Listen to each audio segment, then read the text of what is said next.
had two really good conversations today with two friends.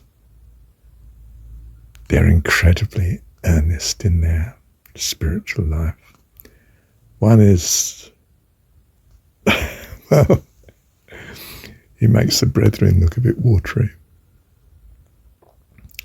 And the other, she's as charismatic as they come. And they're both phenomenal.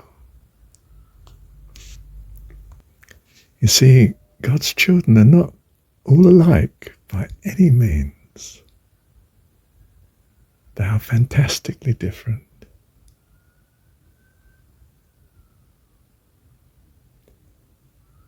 But ideally, I think ideally anyway, incredibly earnest.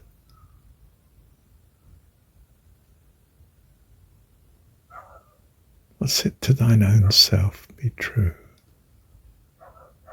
Is that biblical?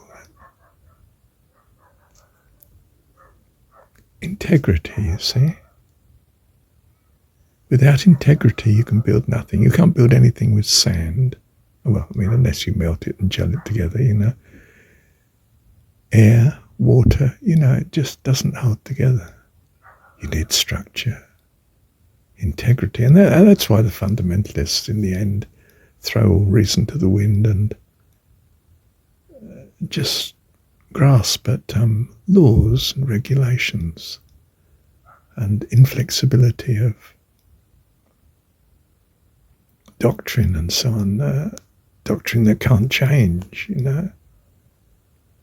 Rigor mortis sets in and you find it's death, not life at all. Rigor mortis, the death of mortis, the death of rigor, isn't it? Mortis, death of rigor. You become paralyzed. Rigor mortis. That's what literalism is. It was originally it was the childhood stage of spiritual enlightenment. You know, in a sense, you'd learn the stories and think of them literally and then grasp what you meant spiritually by this story. Well, of course, we give, the church gives Jesus stories and parables and so on to children, and well, they're too young to tell them the spiritual meaning apparently, so it doesn't get any further. They grow up thinking, well, they're all silly children's stories. Well, it's not going to get me through life. I think I'll study economics. No, yes, actually. I was secular when I chose economics, yes. Interestingly, though, well, I find it interesting anyway, my research led me to decision-making and uncertainty. And at the same time, I was on the eve of conversion from total secularity to most earnest spiritual quest. Amazing. I shifted from being a philosopher to thinking very earnestly about theology and so forth. But I've said that elsewhere. I won't go through the details. Oh, I must tell you, to give realism to it, though, the first one, he owns an organic health shop, and his understanding of the subject of health, nutrition, makes the rest of the world look like children. Absolutely. And I said to him at some point, look, if you gave talks, I would love to come to them. Oh, I don't, he says. And of course, the reason he doesn't, I find out very quickly, well, I guessed it already, is he's more concerned with his spiritual life. He won't do anything unless he feels God is truly wanting him to do that. And he doesn't want secular health concerns to overshadow or squeeze out his spiritual intent. And then, of course, we got onto solid spiritual conversation, of course. And he's saying, well, Jesus, yes, it was healing, but only to draw the crowd. And then they would have the opportunity to hear the spiritual. And well, I suppose in a sense, unwittingly, I'd led him into, therefore, declaring the very leading he's looking for. But whether he heard it, and I didn't hear it at the time, he'd got justification, hadn't he? They will come to him because of his brilliant insights in health. And some of them would pick up from that. His integrity, his helpfulness, his kindness, his earnestness. And I might say, despite being an entrepreneur, a very good one, very capable, successful businessman. Yeah. Well, that was one conversation. Then I just thought at some point, I'm near another couple I know. I used to live in one of their houses for a while, a year. And I thought, I could drop in on them. I haven't seen them for a while.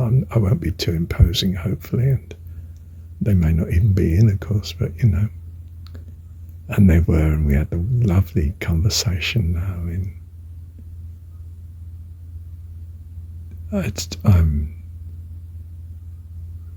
I'm just overcome in their company.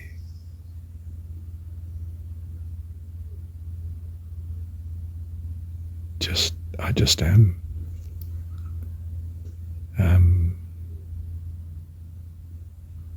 They're a blessing. Just like the first friend. He's a great blessing. Yes.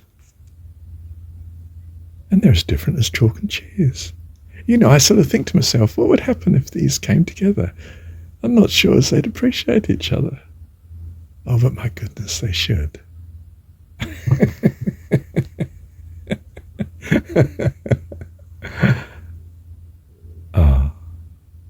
Look, there's some fantastic people in the world. You could take Paramhansa's example. Now, he's written an entire autobiography that was the most read autobiography on the planet. Isn't that amazing? An Indian yogi who came to the West and tried to find a sort of a harmony between Eastern religion and Christianity, and with more or less success, some success, I might point out.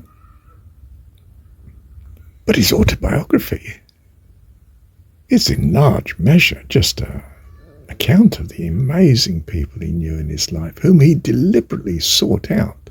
Fortunately, his dad ran a railroad company, so he got free tickets anywhere in the region, which was pretty massive in India. And, just went to track him down.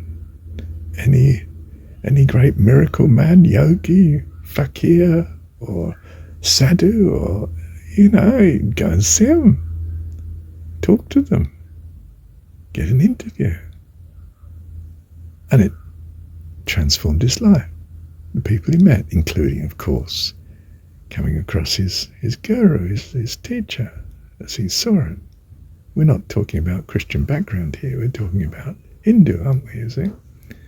Particular area of the Hindu religion too, namely the ashram type guru setup, not